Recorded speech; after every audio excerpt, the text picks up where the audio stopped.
Hello and welcome back to part 2 of Valley App's demonstration of calendar sharing for VBS Mortgage. As we showed earlier, we showed you how to share calendars in the web interface, and that's how you have to set it up. And then once you have it set up, where we're using Jimmy's calendar for example here, we're sharing with Terry, and once you have it set up, click Save.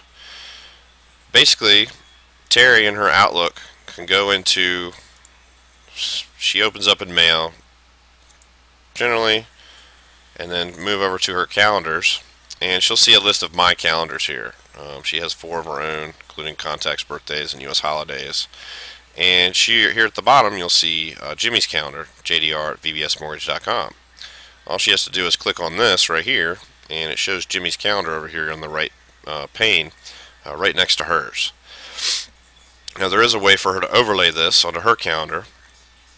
All you have to do is go to this top arrow of the calendar tab here, and you'll see it pop up that says View in Overlay Mode, and click on that, and that overlays his calendar or her calendar on top of his, or if you want to look at the other way around, his calendar on top of hers.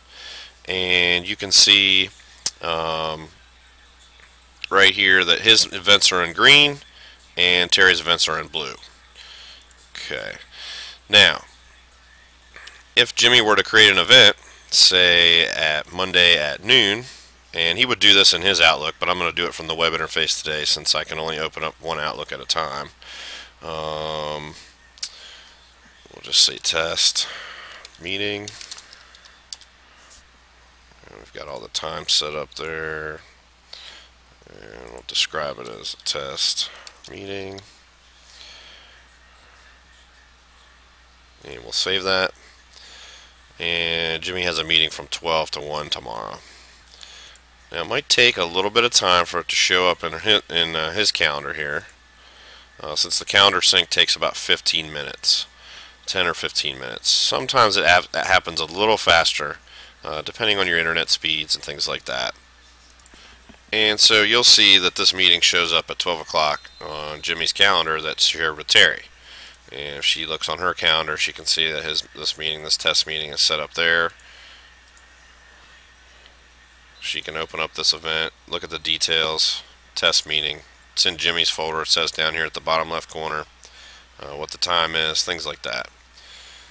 Okay. If any information's in there that she needs, links or documents or anything like that, links to documents, things like that. And that's basically how calendar sharing works. You'll see over here the list. If somebody shares a calendar with you specifically, you'll see the calendar listed over here, and all you have to do is click on this check mark to either show it or not show it. And then overlay mode is this top on this tab, this little button right here, view in side by side, or view in overlay mode. And so it's pretty simple.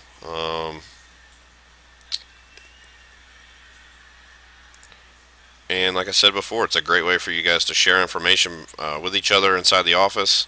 You can set up calendars for external use as well. If you have folks that are outside, say some of these groups that Katie's going to be creating, she can share a calendar with that group. If you wanted them to be able to see some scheduling information or any kind of information that the calendar might hold, you can share those externally as well. And to do that, it's a little more complex, but it's simple enough that really all Katie would have to do is just share the calendar with that email address specifically for that group, and those folks in that group would be able to access that calendar. Alright, and that concludes our explanation of Outlook calendar sharing with Google Apps, and thank you very much.